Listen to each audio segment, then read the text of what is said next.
Hello, sports fans. Welcome back to the NAO. We are week 4.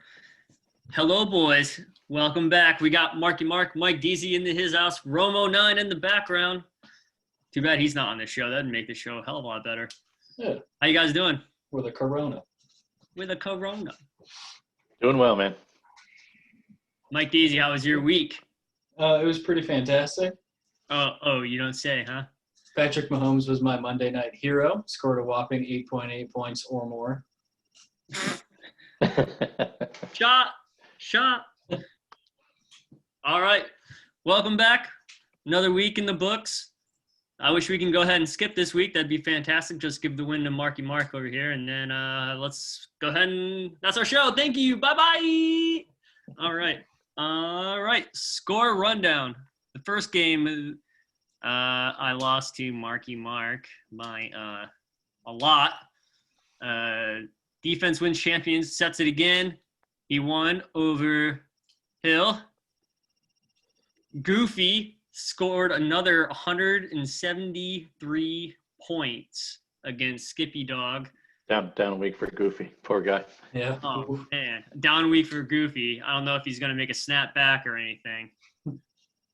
My boys, the underdogs, came in just behind Silly Dilly by 21 points. And as we alluded to earlier, Frank's Beauties, beating that other guy by a whole lot. My man. You're welcome. Thank you. You're welcome. The friend of my enemy is my friend. That's right. Or the enemy of my enemy. Well, however that saying goes, you know. Who got the Miyagi Award this week? Yeah. Let's see who's got a shine like glass on that skinny little ass. That would be none other than Airgate 2020, Shaun of the Dead. Me? And just one second. Yeah. A few people that I would like to say thank you to get this fantastic award.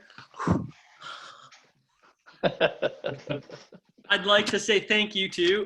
I didn't prep it all right. So, Alvin Kamara for rolling up on Michael Thomas's leg.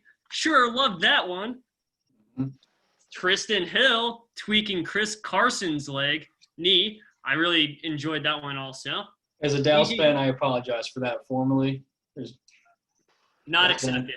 DJ Chark hurting himself somehow. Like, how do you fall on a football and hurt your chest and your back at the same time? I still don't know. All right. But the one person that I'd really love to kind of dedicate this award to, and without them, I wouldn't have gotten here, is the Browns offensive coordinator, Alex Van Pelt. Because this guy loves losing football games. Let me tell you why. Because Landry has missed one target all year. One. And he just doesn't want to throw to him. All right. I digress. All right. Continue. Well, I wanted to say it was an honor to contribute to your lack of success this week. 38-point beatdown. It was special. It was special. So you deserve it. You deserve the ass waxing of the week. I just want to say that it was I really worked hard for this award. I mean, I even gave you Connor to help beat me, you know. Yeah. I just love that my team really showed up to get me there. Well, you know, Johnson getting knocked out in first quarter, that was a big one, man. Mm-hmm. That would he probably would have helped you out a lot if he was in there. Josh Jacobs scared of the end zone. I digress. Oh well. It happens to us all. I'm sure I'll be receiving this prestigious award at some point. Oh, wait until you do. Payback. Week 10, I'm slating myself to have this based off my bye weeks. So yeah. I will be a repeat winner, let me tell you. Week 6, I already have it written down in the books. I already have my acceptance speech written. I'm telling you. Mike Deasy, give us a rundown of where we stand in the rankings there, man. Well, no real surprise who's number one. Goofy remains on top. And now we're getting a little bit into it. He's got the most points scored for, 514 points. Woo! Nobody else is even in the 400s, and he's already over 5. So no real Golly. surprise he's still hanging out at number 1. Number 2, we got Mick Jammer, though. Well done. Not Well- 400 yet, but you're still undefeated, and that's all. One of us has been good and one of us has been real lucky. I'll let you guys decide which is which. Marky Mark kisses his horseshoes before every Sunday. Saturday night, he kisses his horseshoes. Thank you. Steele said today I have one lodged in my rectum. So rectum. I think Yeah, Damn, you Defense killed him. Championship said the same exact thing to us. I think he did today, yeah. Yeah. Speaking of defenses win championships, he's sitting pretty at 3rd. Nice job, Aaron. Defenses do win championships. And rounding out the final and playoff spot is, hey, that's me. That's me in the playoffs right now. Woohoo! Oh, shoot. Look at that. Rings Beauty. It's coming in hot. Number 4. Also at 2-1. Same with Aaron. And actually, still, you're sitting at 2-1 as well, at 5th overall, but that's still not in the playoffs, as Sean is showing us here. That Cam Newton start killed him, man. Yeah, that was a rough one. Just saying. 11 points from Cam. I just want to say I feel really bad for Steely losing his game. No, I don't.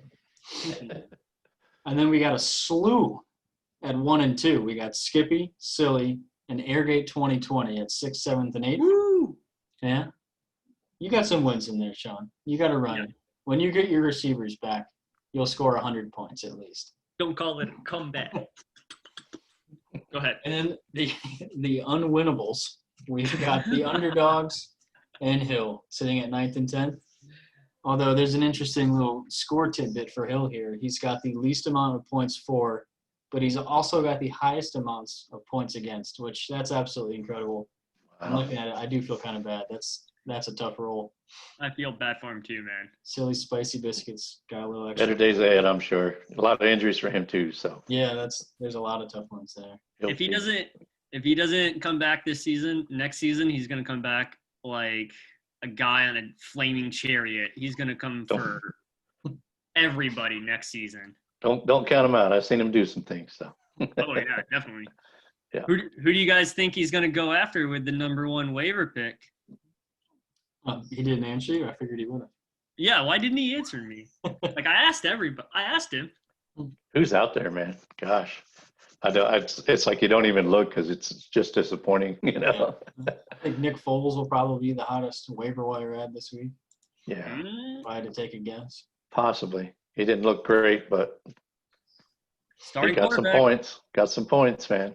Yeah. You know what's crazy about Nick Foles is he was a backup, took his team to the Super Bowl, became Super Bowl MVP, got traded, had to sit behind probably one of the worst starting quarterbacks in the league right now, besides Locke in Denver, and now he's starting again. Yeah, I don't know if you guys noticed.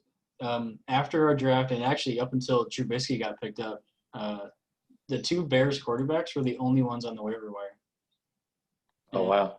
None of us had either of them. I did get Fitzpatrick kind of late, but I was looking at Haskins and Carr and thinking I could sure use some insurance.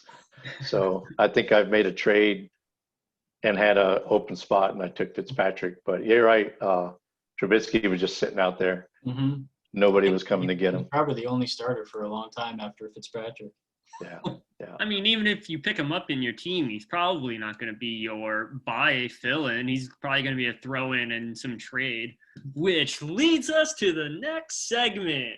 You like that? Yeah. What a segue. Rolling man. away on that segue. I'm getting I good didn't- at this. I'm I getting didn't good think- at this. You know what I mean? I didn't think you had it in you, man. ESPN. Call me. So let's go ahead and talk about a trade that just happened today. This is hot news. If you haven't seen the chat in the Dynasty, first of all, what the heck are you doing at work? Are you working? Dynasty is happening while you're at work. Mike Deasy's making moves out here and trading Devontae Parker for the Ruggs, the rookie in Las Vegas. I was about to say LA. Wow, that's 10 push-ups. All right. Oof. Tell us what you think.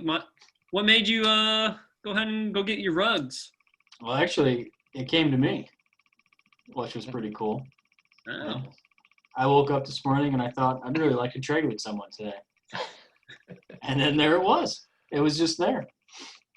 I do like it though. I think it's a nice simple trade. I think we both get a little bit better for, both of our teams. Parker's obviously a little older, but we're just trading injured hamstrings. Mm-hmm. I also realized that we play each other this week. So now I'm probably going to lose to Parker one of his boom weeks. So that'll be fun to do after I benched him for the last Now, week. is that breaking a fantasy football rule, trading with somebody you're playing with? Parker's going to come back and get you now. Oh, yeah. He'll score 40 points at least this week. It's a huge boom coming, but I have Brian Edwards. I'm sitting on the taxi squad still, so now I'm just collecting Las Vegas rookies. Mark, what do you think the season – what's the ceiling on Ruggs, you think? That's hard to say, man. You know everything.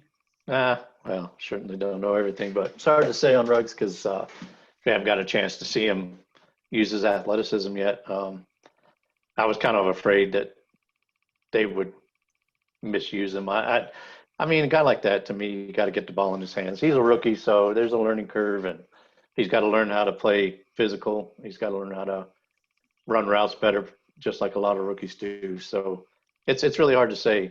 He can definitely, if they use him right, get the ball in his hand, let him use his athleticism, he can be good. But, it's something that I can see why Evan made that trade, because he needs people to put in the lineup now, and he can't afford to sit around and wait on Ruggs. And, maybe Mike's got a little bit more depth and has that luxury. So I think it was a good move for both of them. Ruggs to me, jury's out, man. It's going to be a while before we really know what they got. And got to see him. And Carr's his quarterback. I mean, I probably could have led with that and stopped with that. Carr's his quarterback. So unless they're getting him on short passes, quick hitters, man, I don't know. It's not like it's gonna be Mahomes to Tyreek kind of thing in Las Vegas. So we'll have to see how that all plays out. I think with Ruggs, I watched him week 1, kind of his coming out party a little bit before he got twisted up and had to go to the locker room week 1. But it seemed like everybody else was in second gear when he was hitting fourth gear already. His speed is something to behold. If Carr could get to the point where he could throw the ball and just let Ruggs run underneath it, that would help both of them fantasy-wise. Ruggs would be able to get that long striding that he has, catch the ball in stride. He'd be very, very dangerous, kind of like a Stephon Diggs that somebody else has. Frankie, you're welcome. And I think Carr's, if he would do that fantasy-wise, he could be a solid either trade or even a fill-in for like a bye week, and you can bank on him for getting 20 points. You know what I mean? If you can have a fill-in quarterback that you can pretty much bank on getting 20 points regardless of who's playing, because he knows what the heck he's doing. Because don't forget, Josh Jacobs is also on that team, and I think having a solid run game opens up the pass game. It helps these rookies like Ruggs fantasy-wise. Yeah. Seems like the timing's off a little bit there. He's had, the targets he's had, he doesn't have a big catch rate, right? He hasn't had a lot of targets, doesn't have a great catch rate. So I think they're still working on their timing. Were you going to add in something, Mike? I was just thinking, like I said, I do have Edwards, but it's more about the only thing that makes me nervous is that they're starting 2 rookie wide receivers. So he doesn't have the luxury of having somebody there with him, like, some other veteran receiver sort of helping him out a little bit. I don't know the last time 2 rookie wide receivers started like this. It's probably been – that can't be too terribly common. I don't know if that's – how much that hurts them, if any, or what. But I think it helps. I think Gruden understands that their offense is going to be ran through Josh Jacobs. I don't think that's me just patting myself on the back. I think a lot of people would agree with that statement. But that really does take off the pressure for these rookie wide receivers to make mistakes. I mean, Derek Carr is not the most accurate quarterback anyway, so I think Ruggs has a lot of upside. I think Edwards has a lot of upside, and I love the trade. Devontae Parker, I had him last year. He saved me. He was kind of Marky Mark told me to go ahead and go pick him up off the waiver in another league, and pretty much carried me through the Saquon Barkley high ankle sprain last year. So I love the trade. Mike Deasy, what do you think, Marky Mark? Yeah, it's a good one. Like I say, Evan gets to plug somebody right in. Evan and Brandon got a guy that can at least flex in, and he's got a good, Mike's got a good prospect there. So, what other trades do we have going on here? Well, which one did you want to talk about, Marky Mark? Kick it off for us. Well, the one that was kind of funny on the chat was it's really the only other recent one is the James Robinson trade. Silly Dilly sent James Robinson to the Underdogs for Tony Pollard and Darrington Evans. Mm-hmm. And we were trying to talk Silly Dilly off the ledge on Thursday when Robinson was going off against Miami. So it's I can't fault. I think Dylan was thinking, oh man, how could I not see it? But Robinson comes from a small school, playing on a bad team. Maybe he thought, I'll get these two upside handcuff guys and to get a 2-for-1 deal, and not realizing that right now James Robinson's getting the volume, and he's doing enough to get positive yards. I liked watching him play the other day. I was wondering if he was for real or not, and I think he has got some toughness, and he's creating his own yards on plays. So I think the Underdog's got a good one there. I don't think it doesn't seem to be a fluke. I think he's going to keep it going. He actually set the record for most yards in the first 3 games by an undrafted free agent. So he's in the record books, whether he does another thing or not. What do you think about? Are we looking at Robinson as the new Fournette? Are we giving him that ominous dominance yet as the new Fournette in that backfield? What do you think, Mike? I don't know. I don't picture him quite as the same kind of runner as Fournette. What did he have? Where are we here? Did he have like 6 catches or 6 targets, 6 catches, and like 80-something yards as well? So he might be the other side of that coin for Fournette, where Fournette didn't have many targets, but he had a lot of run carry. But now Robinson is the target monster and not the attempt monster as Fournette was. And I think the last 2 weeks he's been, 49 and 44% snap counts as well. And in a backfield that nobody knew what was going on. That's the volume play that we were talking about. I think it's a nice pickup. It's a classic sell high, though. After week 2, he scored 19 points. Sell him high. I like it. I think the Underdog's got a gem in Robinson, but I like it for Silly Dilly, too, because he's got two solid handcuffs. And Tony Pollard, he has some upside. I mean, if, heaven forbid, your running back in Dallas goes down, he has some serious upside in a year where handcuffs are fastly becoming RB1s. Pollard's arguably the best. Maybe him and Madison, I'd say, are the top 2 guys. And Pollard also has some upside as far as if Dallas gets a lead, they put him in and he gets garbage time. Last year he had some boom games in garbage time. So he could start for a lot of teams right now. So it's definitely a good one. I would have stayed on the side of volume if it was my trade to make. And I think that's the lesson learned here is that, even on a bad team, a guy that's getting that kind of volume in 2 good games, maybe just ride it out a little bit longer, So Dylan told me kind of I won't say privately, he direct messaging, he said he's still trying to figure out how to value these guys. So he won't make that mistake again, but and maybe it's not a mistake.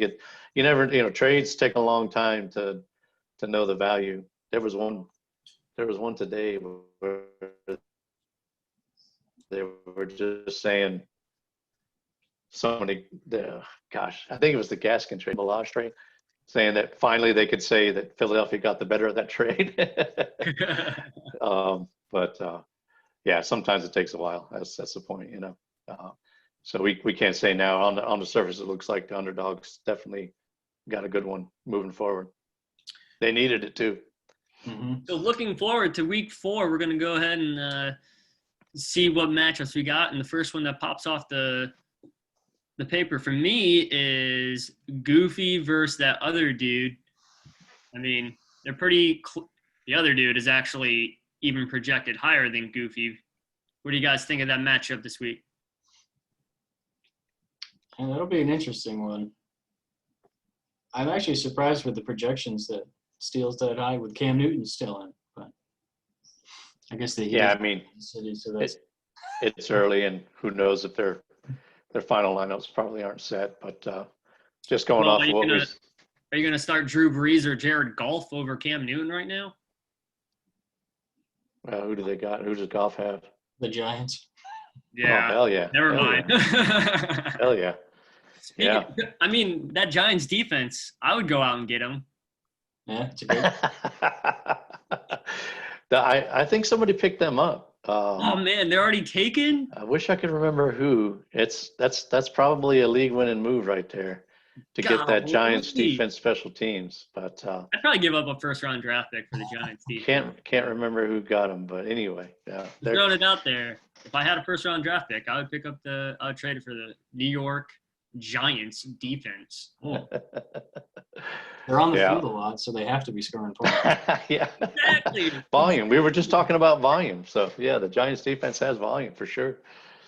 Now, Goofy's been killing it with Kamara. The interesting thing is that 3 leagues that I'm in, probably the 4th league, I haven't even looked at the 4th league, but the top scorer in all the leagues is the one that has Kamara rostered. So I don't think it's a fluke. Kamara's killing it so far. And, you know, he's the RB1.